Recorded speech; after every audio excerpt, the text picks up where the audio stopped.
Before I introduce our speaker, I just want to share a few remarks with you. And there's a great quote that I love from Marianne Williamson. In every community, there is work to be done. In every country, there are wounds to be healed. And in every heart, there is the power to do it. Just love that quote.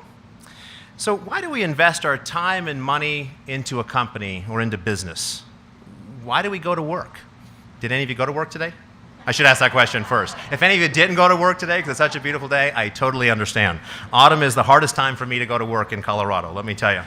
But what propels us to succeed through the good and the bad days? Marianne Williamson is one of the greatest modern American authors. And she gave this idea that there's a foundational role for business, and that is to give back to this thing we call community.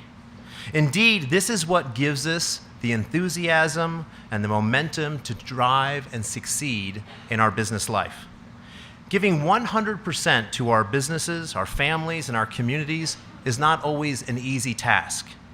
But the perseverance found in showing up again and again has great, great rewards. The power of the American dream is its ability to affect the entire country. Think about the ripple effects. When we offer solutions to problems, we offer solutions for all. When we work tirelessly to build our businesses, we build jobs for all. In our striving to create prosperity, we create prosperity for all. Literally, just yesterday, I was out touring facilities. We're going to be doing some work with Amazon in Virginia. And I was absolutely blown away by the ripple effect with these facilities. These are data centers, and so it's a building. But you think about who created the concrete, and then you think about the cable person and the HVAC person, and the ripples go on and on and on. Sure, the facility is in Virginia, but it's affecting somebody in California, in Iowa, in Colorado, in Chicago, and everywhere in between. And it's just really awesome to see that in our great country. And I believe that this perspective is what drives us when we're stuck away from our families at midnight at the office trying to get the last email out or proposal written, or we're getting up early to go to work in the morning. The question I often come back to, though, is how? How can I make a difference? How can I show up in the community around me? How can I balance this with my life? You see, oftentimes we compartmentalize our life. We have our business hat on, our work hat on, and we're grinding every day about that. And then we take that hat off and then we say, let's go serve the community, or let's go do some philanthropy. To me, I believe that they can be synergistic as one complete whole. If each of you look at your businesses as a platform to create jobs and opportunity and empower people, some great, great things will happen. They don't have to be in conflict with each other. In fact, they can work in concert with each other to create dramatic impact. The answer, I believe, is simple.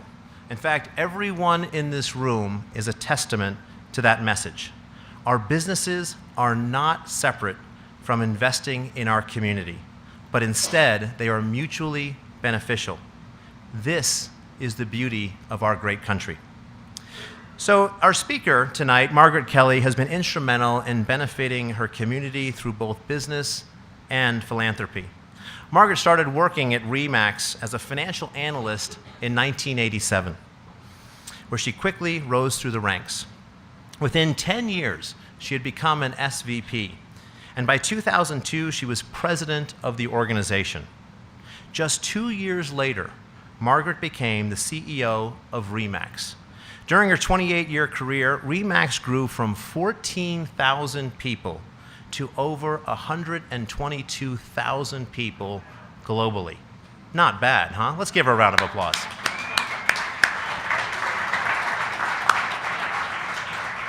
Every single one of these jobs provided someone with an ability to support their family and fulfill their American dream, if they lived in America. I'm not saying all the global ones. I don't want to be ethnocentric here, but the ones in America were going after their American dream. As her career and success grew, so did the company and the livelihood of her employees. Her story is a testament to continuous hard work and perseverance, leading to success in business and care for the community. One of the things I especially appreciate about Margaret is that this hardworking and intelligent person, yes, she helped to grow $1 billion company, but it wasn't enough. After surviving breast cancer, she went on to help thousands of other women in this fight. During her time at RE/MAX, Margaret single-handedly organized two sponsorships that has raised over $5 million for the Susan G. Komen Foundation. And you think about that ripple effect for so many women. Not only did Margaret show up again and again in her job and community, she paved the way for her employees to do the same. Her story is a blend of perseverance, dedication, and drive to change lives and the community. In Margaret's own words, tough times are when you shine. Think about that for a second. Tough times are when you shine. How many people are avoiding the tough times? But then actually look at them, that's the time that you can really shine. Has anyone gone through any tough times here? I went through this thing called the 2008 crash in the real estate sector. It was pretty tough, so I hope you did too. I hope you didn't go through what I went through, but hopefully you've gone through some tough times. But she says, we are not dealing with distressed properties. We are dealing with distressed people. I'm thrilled to introduce you to Margaret Kelly. Help me welcome her.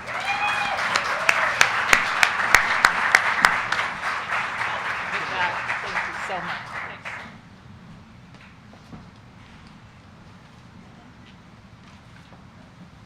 You wouldn't think I needed notes, but I always like to have them.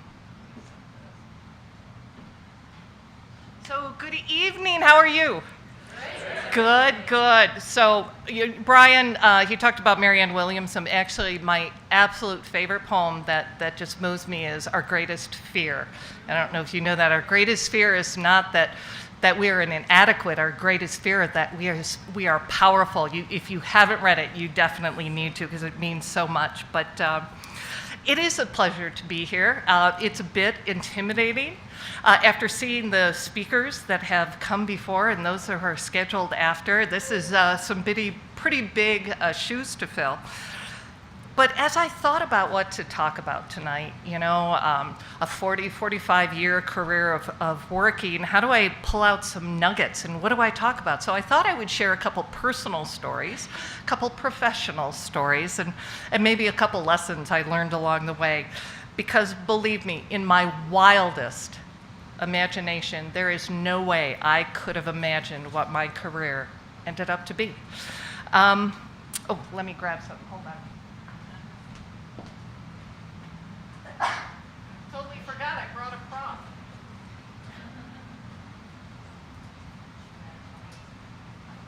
Where is it? I brought a prop. Don't worry, it's not alive.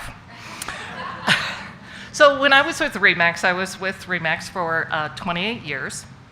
And when I retired, we were in 100 countries, and we had dipped to 122,000 agents, or reached it and then dipped down to about 100,000. So, I mean, incredible growth. But when I joined there in 1987, we were only in 2 countries and we had 14,000 agents. So think about 28 years of that tremendous amount of growth that I was able to witness. And it was an amazing career. But nobody starts at the top. Nobody starts at CEO. And let me show you what actually started me on my work life. So first slide, this. This is a hexagon steel nut. Yes. Let me explain. I actually, for you to know, in my entire career, this sat on my desk all the time because I never wanted to forget where I came from. So I am the youngest of 6 kids. I was born in Detroit, 5 girls. Yes. Thank you, Luke. I was born in Detroit. Okay. I'm the youngest of 6. 5 girls, 1 boy. My mom was an at-home mom.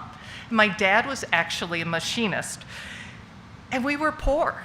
I didn't know it. We were so happy, but times were tough. Dad was a machinist. And my dad started a machine shop, a factory, but he couldn't afford to pay the wages that experienced laborers, men, could earn. So, next slide, he had There, look.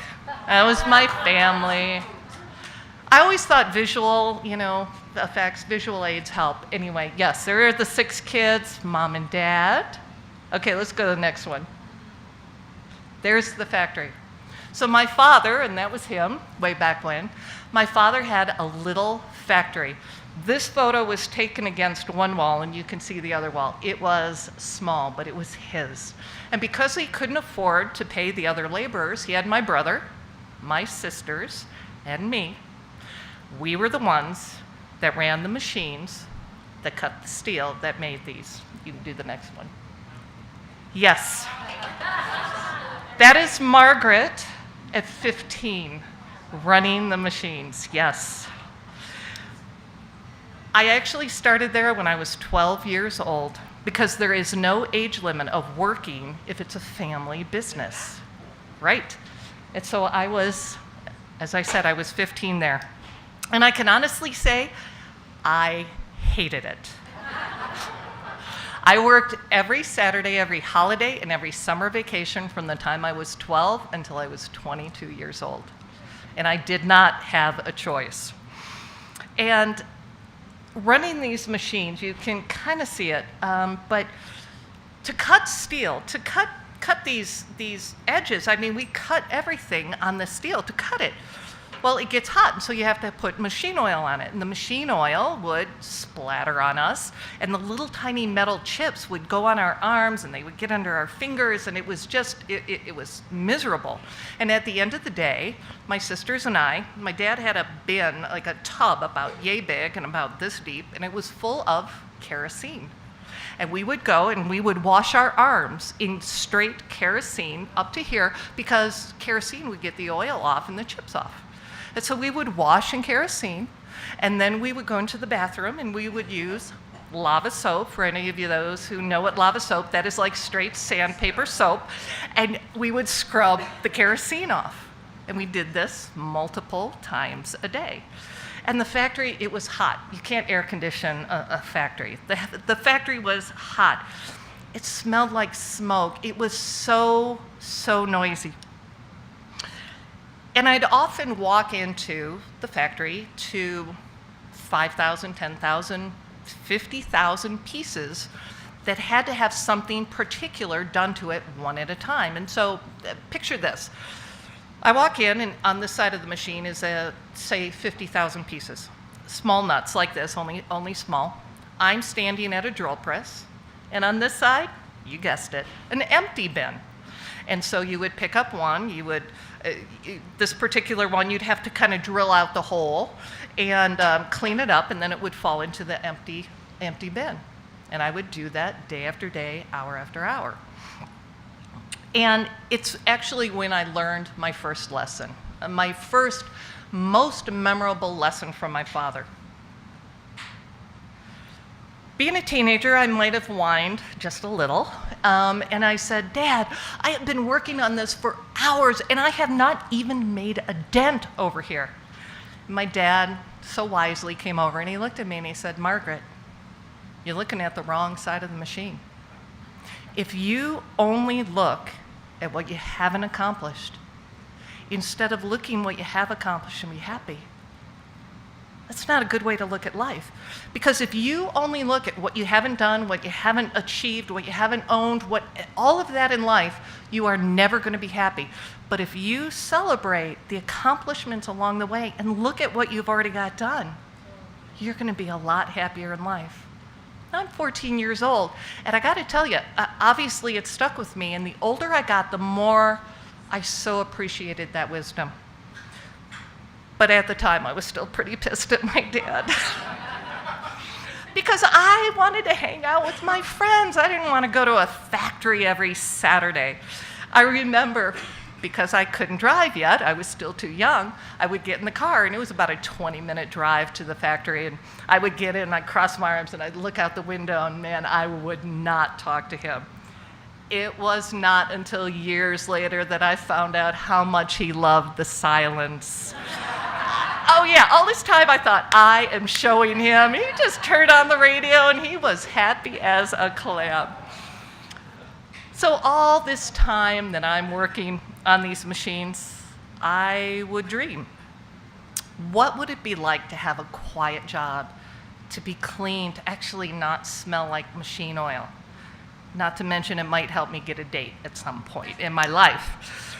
But I would sit at these machines literally from 8 until 5 with a half an hour lunch. That's all we got.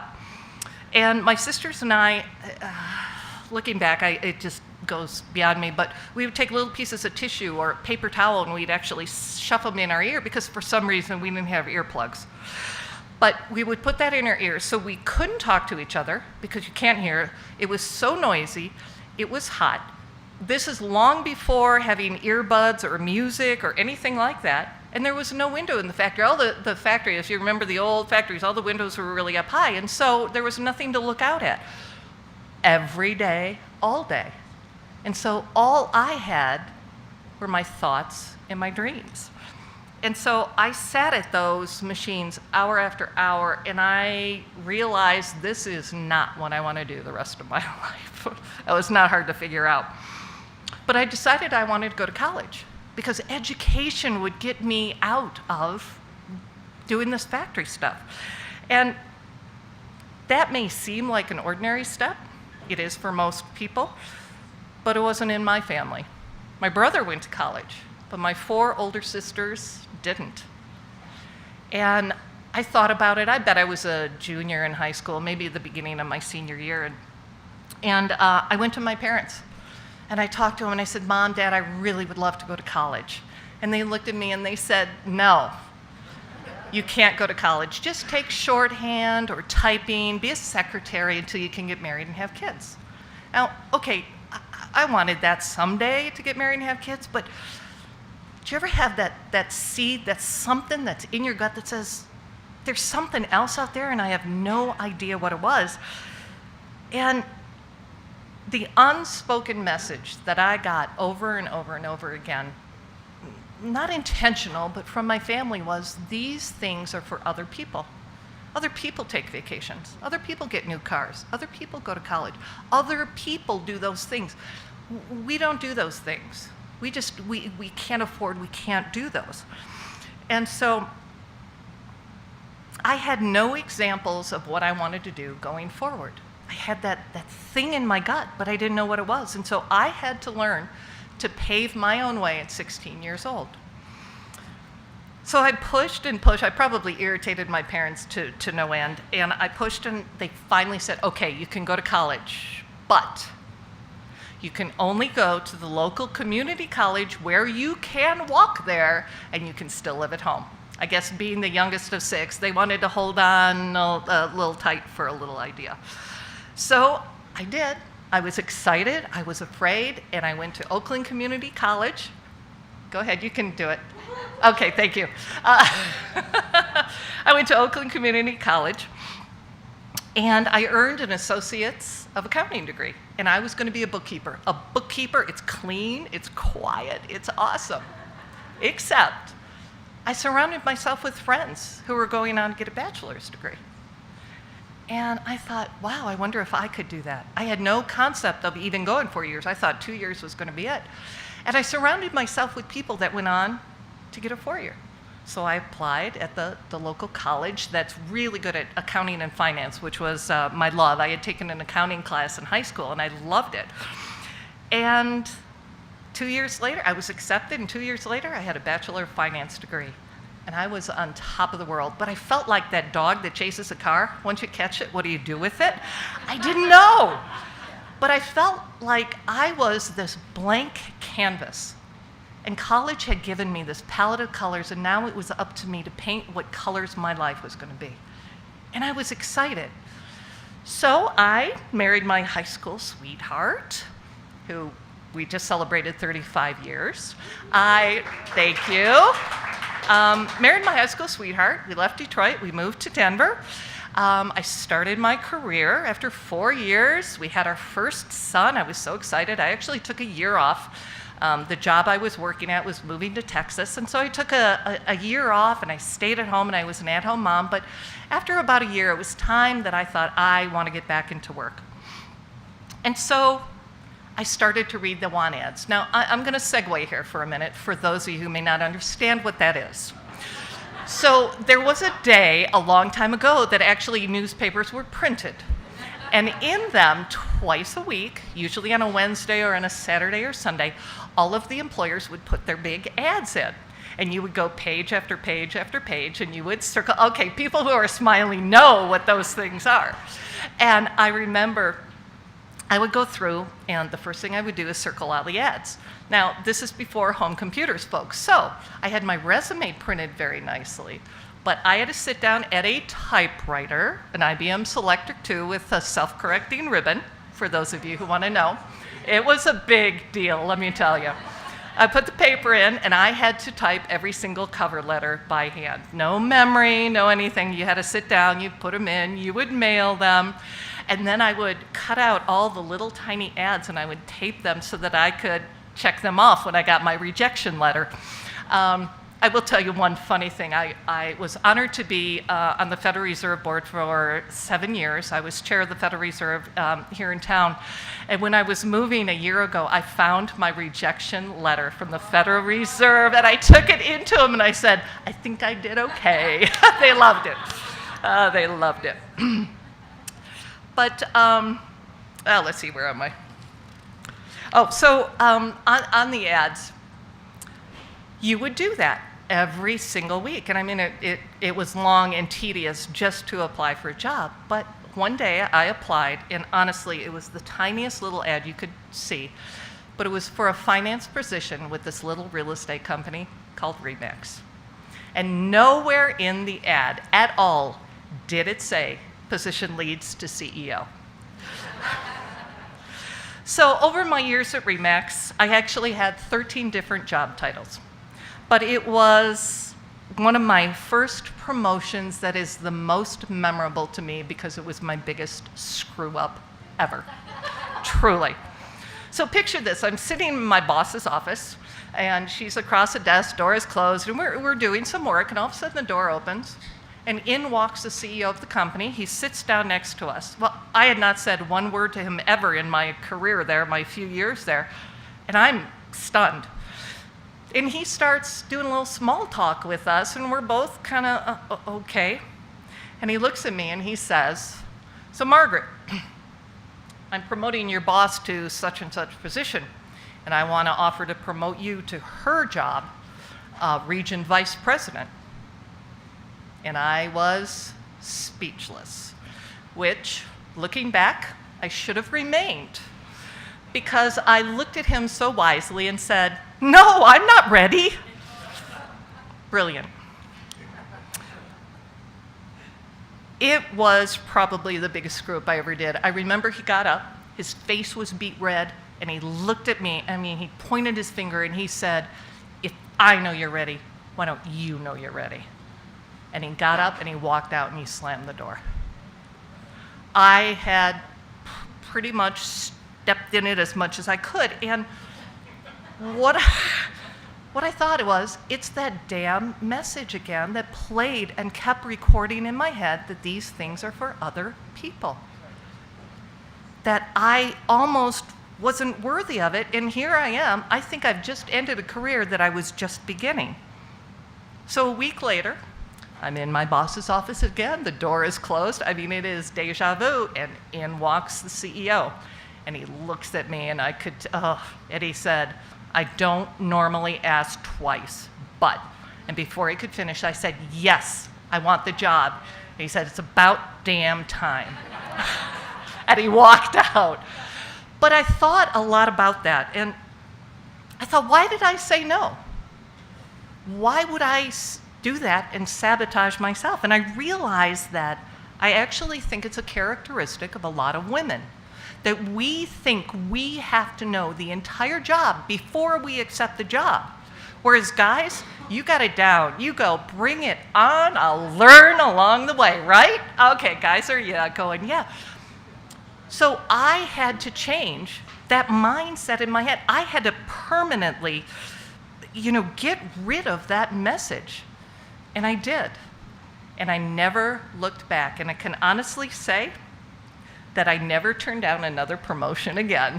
I definitely learned. All right, so my last story, and then we'll open it up to Q&A. I love sharing these. I thought I would share with you, actually, my most challenging, probably the biggest challenge I faced in my entire career. So in 2005, I became CEO of RE/MAX. In 2006, we hit the high of the market. I am named CEO before the worst housing recession in the history of the United States, back to the Depression. So in 2006, we hit a pinnacle in the market. In 2007, things begin to fall, and it doesn't stop until after 2012. Think about that. RE/MAX went from 122,000 agents to 85,000, like that. And our revenue stream was based upon agents paying a fee because we have a very unique business model. And so what's also different about it is, so every office that is owned by an independent businessman or businesswoman. And every agent is an independent contractor, so none of these are employees. It's not like we're paying them a salary and keeping them. They're out there trying to get work, and they're doing their business. So picture this. Let's paint a picture of what we were dealing with at the time. We hit 10% unemployment in 2009. 10%. 14.5 million people were unemployed at the time. 50% of them had been unemployed 6 months or more. A lot of them, 2 and 3 years, they were unemployed. At the absolute worst time in the housing market and employment, 800,000 jobs were lost in 1 month. I mean, a lot of you have lived through that or have seen people that lived through that, but that's some of the things we were dealing with. Look at real estate. In 2005, 2006, 7 million homes were sold in 1 year. 7 million. 2.5 years later, that went to 4.5 million. That is a huge change in the economy. And of all the homes that were being sold that year, 50% were distressed properties, meaning they were foreclosed upon, they were abandoned, they were bank-owned, they were short sales. And you think about all the people who lost their jobs, they couldn't make their payment, the bank came in, foreclosed, and they lost their house. And so all these houses are sitting there empty and abandoned, and it was miserable. And we had tons of inventory, but we had no buyers. And so prices plummeted. Now this is what we were facing and trying to keep a real estate company alive. And Brian said it earlier, we really realized that we weren't dealing just with distressed properties. We were dealing with distressed families. And it so put a whole different anxiety and stress and concern that we had, because we're dealing with people and families and children. So I had to go in crisis leadership mode, because normal management skills were never going to get us through this. So how do we stop the financial bleeding? How do we stop the agent losses that we had? How do we keep our franchisee alive, not knowing how long this downturn? I love it. In 2007 and 2008, it was a downturn.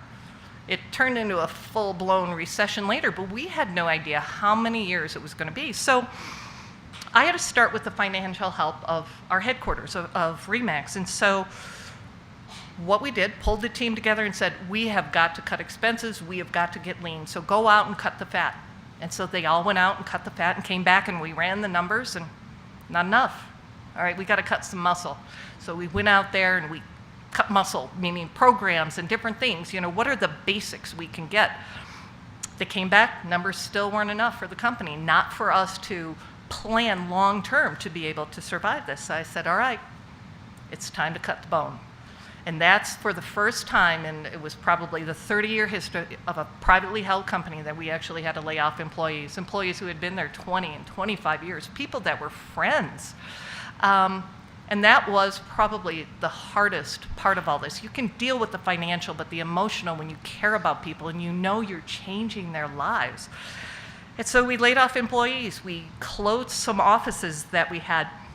We actually were forced to bring in equity investors into the company, because just the year prior to the recession, we took on the first debt the company had ever had in almost 35 years. The first debt.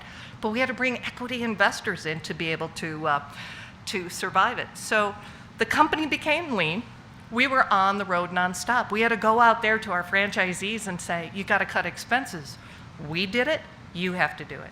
If you have 2 offices and they're half full, close one and put all the agents over here so you have 1 full office. We'll worry about that other office later. And so offices closed, but we kept them alive. We had to learn how to find buyers. We had to learn how to do short sales and distressed properties. This is a whole cultural change that hit us like a ton of bricks immediately. It was tough, but I got to tell you, it was truly an amazing time, because the normal business rules that we had been taught in school, or you just learn along the way, didn't apply, and you had to learn how to think on your feet all the time. Well, it was a tough 6 or 7 years, to say the least. But the company continued to grow, and it continued to do well, so that in 2013, we did the RE/MAX IPO, and we got to ring the bell on the New York Stock Exchange after surviving the worst housing recession ever. And I got to tell you, that was really cool. It was definitely cool. It was probably one of the toughest times in my career at all, but I wouldn't have traded it, because for my growth personally and professionally, I'll tell you what, it was amazing. So before we go to Q&A, I just have 2 more slides I want to show you. Let me show the first one. So here are some amazing times I've had in my career. And it's, unfortunately or fortunately, it's the times we remember the most. Ringing the bell on the New York Stock Exchange. I literally walked down. It's up on a balcony. You walk down the stairs, and I walked onto the CNBC studio, and there is Jim Cramer ready to interview me right there about RE/MAX. I mean, it was awesome. Probably the biggest thrill of my life is I interviewed Condoleezza Rice one-on-one for an hour on stage in front of 10,000 people, and she said, ask me anything. I mean, that was someone that I almost couldn't breathe being around. She was so impressive, but so many amazing, fun things. But as you look at that, I want you to know, I want you to remember that you may look at this and have doubts and go, man, I will never do that. How am I ever going to get to that point? Will I ever be a CEO? I just want you to remember one thing. That even she would one day grow up to be a CEO. Thank you.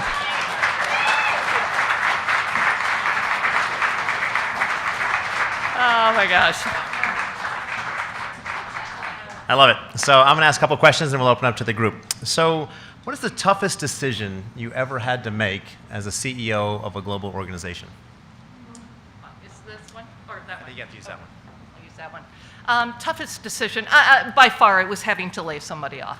To even, my hope and why I said we cut the fat and then we cut the muscle before we cut the bone was, how do I allow everyone to survive? And when it reached the point where I knew I couldn't, that I had to eliminate some, otherwise I would lose all, that was the toughest decision ever, because it involves lives. Business decisions you can handle, and you can make those decisions easier. But when you're dealing with people, it's harder. Whether at your time at RE/MAX or after, what do you want your legacy to be? I'm at the. I was asked earlier, what do I miss and what don't I? And you may find it hard to believe, but I don't miss just being a title. I really like being Margaret now. And titles get in the way. Titles are who you are, or what you are, your title, but who you are is what's in here.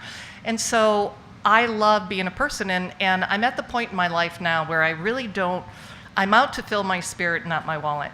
Now my legacy is, okay, how do I help educate and teach, and what difference can I make in the world as I go forward? Because I've had a phenomenal career, it's been very successful, but now how do I help somebody else be able to do that too?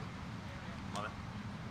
So if there's someone in the room right now who aspires to be a CEO of a global organization, what would be your words of wisdom or advice to them? pull up your pants really high like that last photo. Oh yeah, and wear that cute little, I'll just tell you on that last photo, can you pull that up again, or is that too, oh, never mind, don't worry, sorry. I just want you to know that I was dressed in that photo for a gymnastic meet. Yes, that is what I wore doing the pommel horse and doing cartwheels. That's what a little cute school back in the 60s did. But, okay, back to, I think the biggest thing in any business, whether you're CEO or, man, you are head of the mailroom, is have a relationship with the people you work with. And have a relationship. It is much harder to have a relationship with people above you, but the people above you want that. I always said invitations only go downhill. Nobody would invite the CEO to come over to dinner, but they would love it if the CEO would invite them. And too many people were afraid because the title was above them for them to actually reach out and do things. So have the relationship with people and get to know them. And it's okay to be human. And the most important thing in my mind is, just like me showing you that silly picture, it's okay to be vulnerable and it's okay to be real. It's all right. Those are good. Okay, let's open up to the group. Oh, we got a round of applause first. Oh, then we're going to open it here. All Okay, right. what are the questions we have? Yes. What would be the daily habit that put you through tough time, and if you could also indicate emotion that you could remember those tough times, what would you put? Okay. So, what are the daily habits that pulled you through or helped you through those tough times? And what are some of the emotions that you went through at that time? Okay. Daily habits was I did not sleep. Isn't it funny? And how many in here have you ever woken up every single night at the same exact minute? Mine was 2:22 every single night.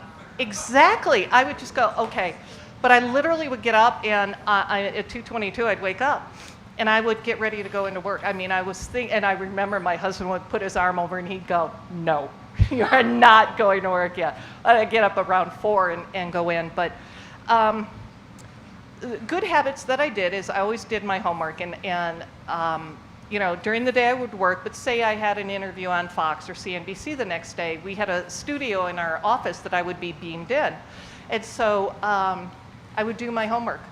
I would say for every minute I'm on the air, I would do an hour to 2 of research at night to make sure, because you never know what they're going to ask. And so it's do your homework when people don't see it, and then you walk in and you've got it down. But you've got to do so much behind the scenes that most people don't know. And I'll be really vulnerable. I had a lot of emotions, good and bad. And one time,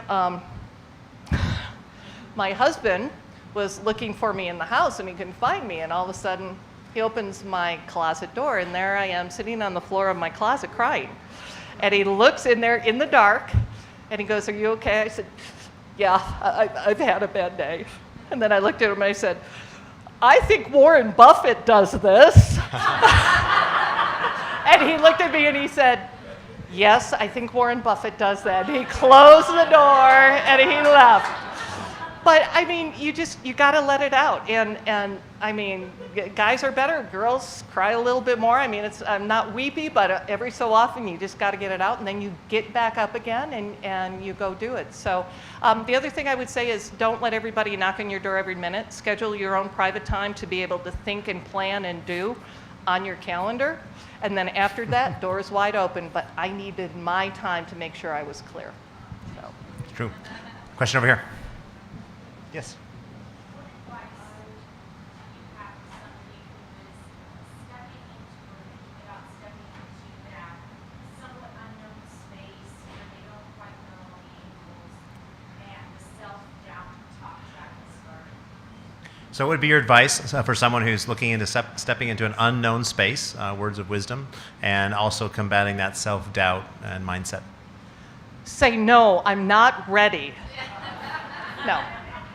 No, don't doubt yourself. You know what? Everybody has doubts. It doesn't matter who you are. You will always have doubts. But the fact is, you know you can do it and go for it. And just realize you are not going to have every answer. And it's okay for your staff to know you don't have every answer. I would admit to them, okay, guys, here's the problem. I don't have a solution. What have you got? And we would go around. Now, I would be the ultimate one that could make the decision, but when you get feedback and input from other people, it really helps because then they have buy-in because they felt like they're part of the process. But probably one of the most important things is just you're going to have doubts, but don't let it hold you back. There was it's so dorky, but it just hit me. Anybody remember the Spider-Man movie where Uncle Ben is meeting with Peter Parker and they've gone to the library, and anyway, Uncle Ben says, with great power comes great responsibility. And that was right at the time where I was being offered the role of president of RE/MAX, and I didn't say no, but my mind was thinking no, because I had just gone through breast cancer and different things, and it's like, do I want this in my life? And I remember I'm at this movie with the family, and that line just smacked me, and I said, wait a minute, I'm given this opportunity, I can do this. So I would say just look at what the responsibility and how positive it is, and go for it. Love it. So. You got a question right there? Yeah, so throughout your career, especially in leadership roles, did you find yourself trying to build upon your strengths or improve upon your weaknesses? So throughout your career and leadership role, were you focusing on building upon your strengths or improving upon your weaknesses? Good question. Because I only had weaknesses in the beginning, honestly, I had to improve on all of that. I never in high school or college took a speech class because I was never going to speak in front of anybody, and then I end up in front of 10,000 people. And so there are certain things you have to improve on your weaknesses, and other things that you say, okay, I've got to supplement that. And so I had to define what ones I wanted to improve and what ones I wanted to supplement. And fortunately, a lot of you may know Vinny Tracy, who has come to this. He was president of RE/MAX when I was CEO, and Vinny had this great skill set of sales, and he was a guy that could just, he was a great motivator. And so when I was sometimes really pulled back with a lot of the financial end and some of the things that took too much time, Vinny could go and do that. So surround yourself with people that can help you maybe where you're deficit, if you will, and you're focused over here. You bet. You got a question over here? Yes.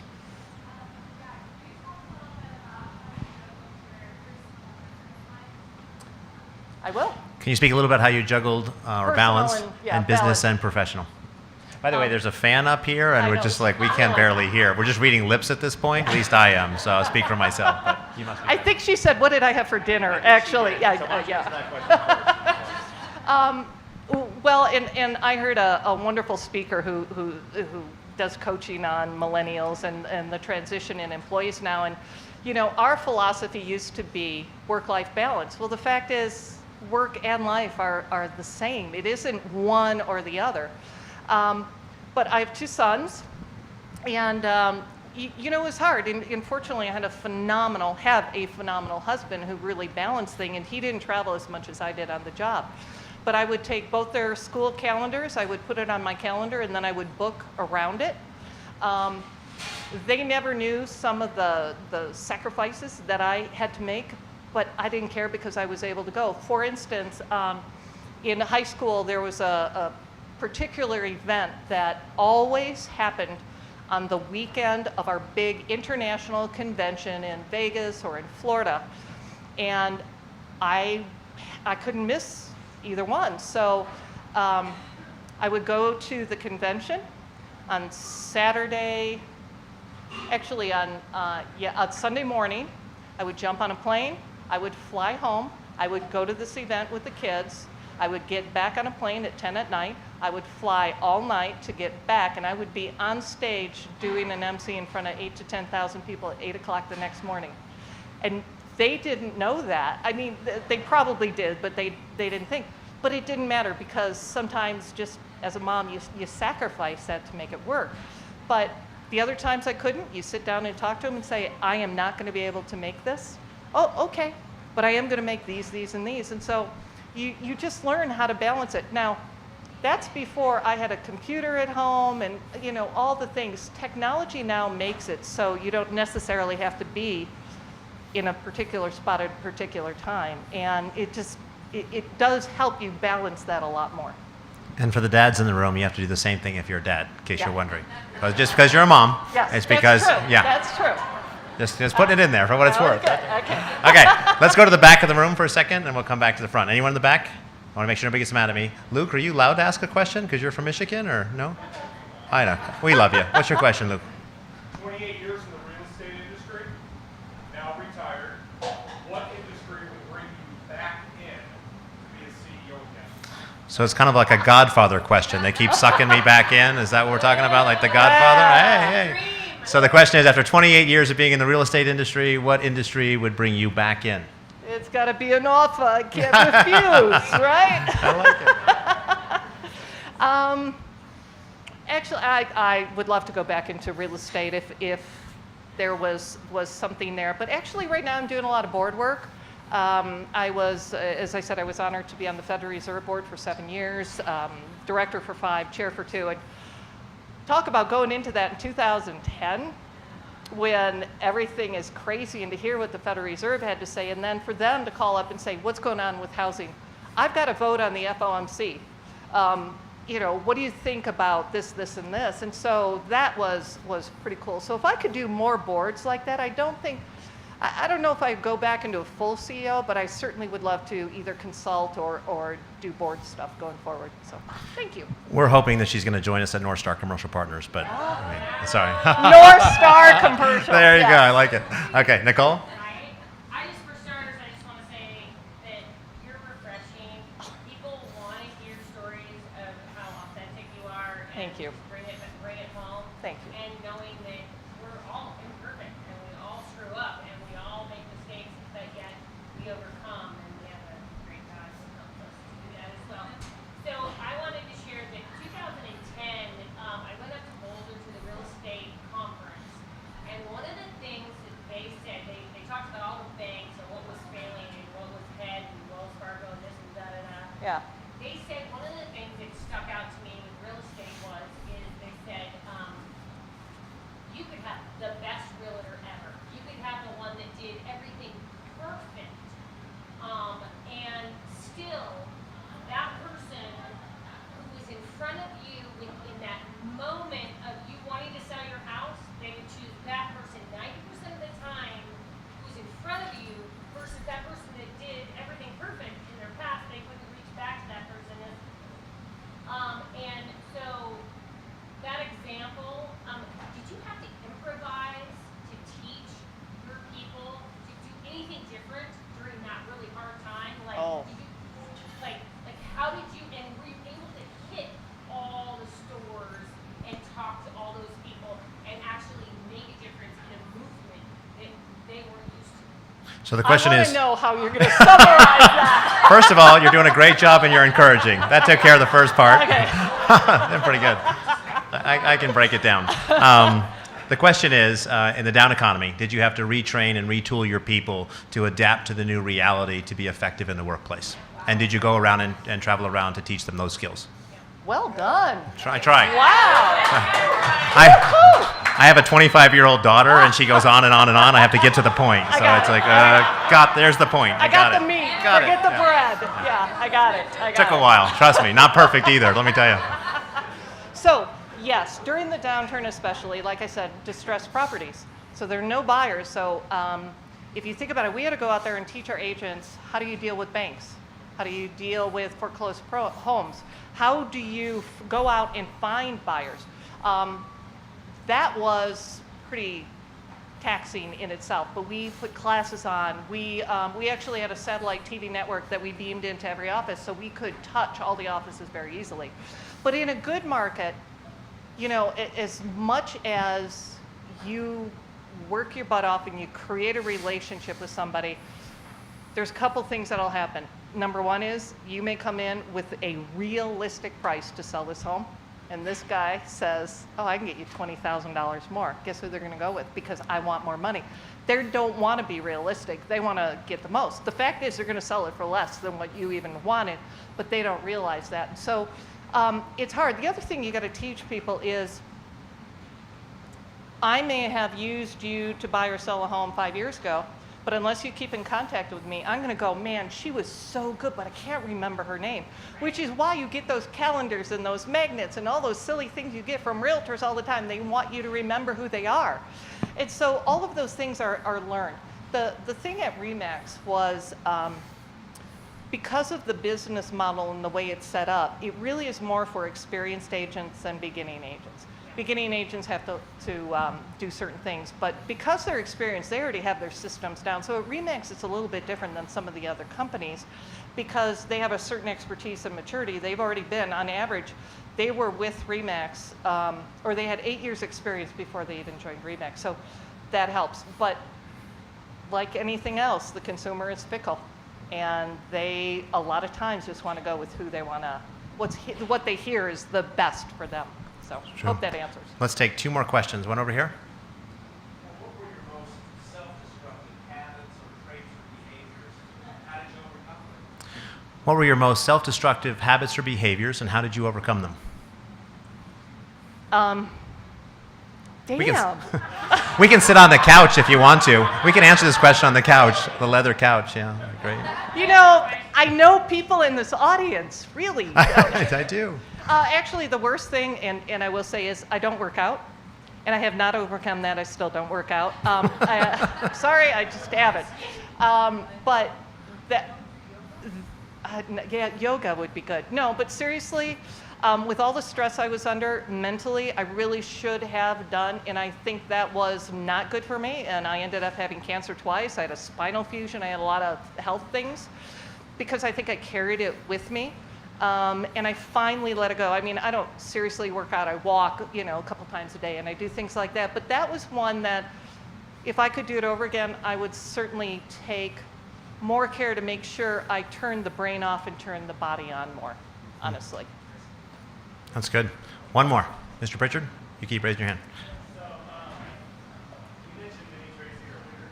So through many, I feel like I've got to hear a lot of really fantastic artists stories for years. But I got the impression a lot from talking and you're really the type of leader that people really enjoy rallying behind and following, or, you know.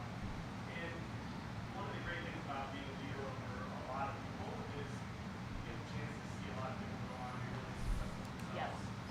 So if you have an example of someone you're completely proud of, that you were able to mentor that went on to be really successful in your leadership, or even in another company or another direction? Yeah. Who's someone that you mentored or had an impact on that went on to do some of the great things that you're especially proud of? Actually a lot. But I look at mentoring or helping people in a couple different ways. There's professional. I'll tell you one personal story is at the RE/MAX convention, we'd give awards out, and the people would come across the stage, and Vinny and I would stand on the stage for 4 solid hours, shaking hands, congratulating every award winner. And I remember this woman came across, and you know, you have literally seconds to talk to them, and I would always say, you know, you look beautiful. Oh, what a beautiful dress! Congratulations on your award and all that.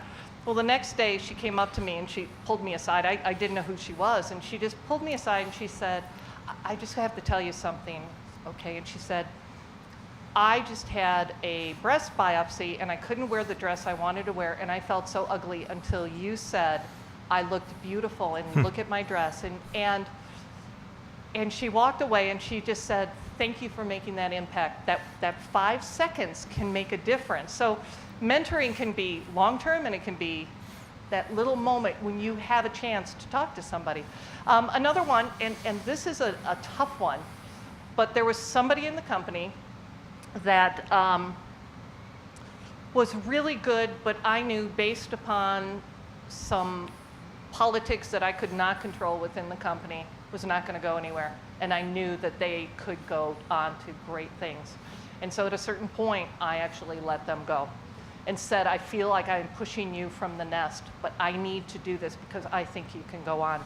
And this person just became a CEO of a very big company that I don't know would have happened, probably because they've got the skills, but sometimes you do it both ways. Sometimes you got to push somebody from the nest too and say, I know you can go on, and they did. So lots of different things like that. A lot of people going out into different companies, and hope that helps. That's great. So, Let's give Margaret a round of applause. Thank you. Thank you. Thank you so much. That was so fun. What a great group. Thank you. Okay, so for those that have come here before, you know I like to get 10 golden nuggets of wisdom as I see them. So if you disagree with them, you don't need to share that with me. These are my nuggets. Okay, number 1, Nobody starts at the top. How many of us are going out there and we want to go right into that corner office or whatever, that executive suite, or have success come to us immediately? Nobody starts at the top. Number 2, I have never wanted to forget where I came from. Think about your roots. Think about your family. Think about all those struggles and times that you've gone through. They make you stronger. And don't try to push them away, even though sometimes they may be painful. It's important to remember where you came from. Number 3, if you only look at what you haven't accomplished versus what you have, you will never be happy. I think all of us struggle from that in some way. You know, it's just we're always going, we're always pushing. Just take a moment, take it in. You know what? You're living. That's a miracle in itself. And you're able to have friendships and other, things in the community that you can bless others. Just take some stock of what you have. Number 4, all I had were my thoughts and my dreams. Oftentimes, especially when you go through those hard times, you're alone. And you may have a thought or a dream. Stick to it. I remember in the down economy when my wife and I, we lost basically everything and owed millions of dollars in this thing called real estate because the economy lost 80% of its value. But we still had each other, we still had our thoughts, we still had our dreams. And I'll take that any day to get back out on the field. Number 5, these things are for other people. We don't do those things. I had to learn to pave my own way. How many of you come from a similar family? I know I do. My family always told me, well, that's not us. My father said to me, I love my dad to pieces, but he said, what gives you the right to call that CEO or to try to put that deal together? Well, they're human beings. I can call anyone that I want to. They're no bigger or better than me. So think about that. Like, what mindsets do you have that you're not one of those? Go achieve your dreams, whatever that might look like for you. Number 6, nowhere in the ad did it state position leads to CEO. And I love both sides of that, right? This idea that your expectation of going to a CEO position, but also the element of surprise. There's this beauty and this idea of sticking to something. So oftentimes in society today, people think you need to jump from company to company to company to get ahead in the world. You know what? You can also stay at a company, and you can also become the CEO, or you can become, whatever it might be, the best at your position. Number 7, if I know you're ready, you better know you're ready. Where's that in your life? How many people know that you're ready to do something, but you still don't know that you're ready? Maybe listen to them. Number 8, I had to permanently get rid of that message. What is that message that's playing in your mind? She didn't say that, I'm just saying that. What is that message that's playing in your mind that you may need to get rid of? Take some stock into that. Try to remove that from your operating system, because otherwise you're going to constantly replay and fall into those same ruts. Number 9, this is a tough one, because I went through this as well in the down economy. First, you have to cut the fat. Then you have to cut into the muscle. Then you may have to cut into the bone. Sometimes we throw these metaphors out, and we don't really understand that. Think about your arm for a second. I've probably got fat in my arm. I don't work out either as much as I should. Probably got some under here or whatever. But I'm going to cut the fat. Then I'm going to cut into the muscle of my arm. And then I got to lop off a bone. That's tough. Those are tough decisions for people. Number 10, the normal business rules didn't apply, and you had to think on your feet all the time. She was saying that happened in the down economy, but I would say that happens every single day in business and society today. All the old operating systems are being thrown out the window on a daily basis. You either adapt or you die, and that's a tough environment. And this is a rare thing to go beyond 10 golden nuggets of wisdom, but she gave so many that I wrote down 2 more. So we're going to give her 2 more. And it's also because she's a fellow real estate person, so it's what we do. We stick together. Number 11, I'm now focusing on filling up my spirit versus my wallet. Let that one sink in for a little bit. Focus on filling up your spirit and the spirit of others than just your wallet. And number 12, take time to turn off the brain. And I think she said turn on the body, but that sounded a little sexual, so I'm not going to go there. So I'm just going to go with something a little different here. Take more time to turn off the brain and focus on your health and body, because this is a family show here at the Opportunity Coalition. So with that, hope you enjoyed those. So we have a great group filling up here in the future. So November 9th, we have George Brockler. Yes, he's running for governor, but when I asked him to speak, it wasn't when he was running for governor. He's the district attorney for Colorado's 18th Judicial District. He's going to bring in some jurors for the Aurora shooting case and talk to them about what it was like to potentially take someone's life away. December 14th, we have Charlie McNeil. He's chairman and CEO of NextGen Resources, one of the largest clean coal producers in the country. Whether you believe in clean coal or not, come and ask him tough questions. January 11th, we have Tom Lawrence, president and CEO of the Colorado Sports Hall of Fame. This guy's got some great stories about all kinds of different things when it comes to sports. Good stuff. February 8th, we have Daryl Scott, international speaker and author of Rachel's Challenge. His daughter was one of the first people that was killed in the Columbine shooting, and he's taken that pain and turned it to serve others. And March 8th, we have Lloyd Lewis, president and CEO of ARC Thrift Stores, and they do phenomenal work in the community, specifically with people with Down syndrome and a host of other things. Just awesome, awesome work. So again, thank you all for coming. We hope to see you in the future. Appreciate it.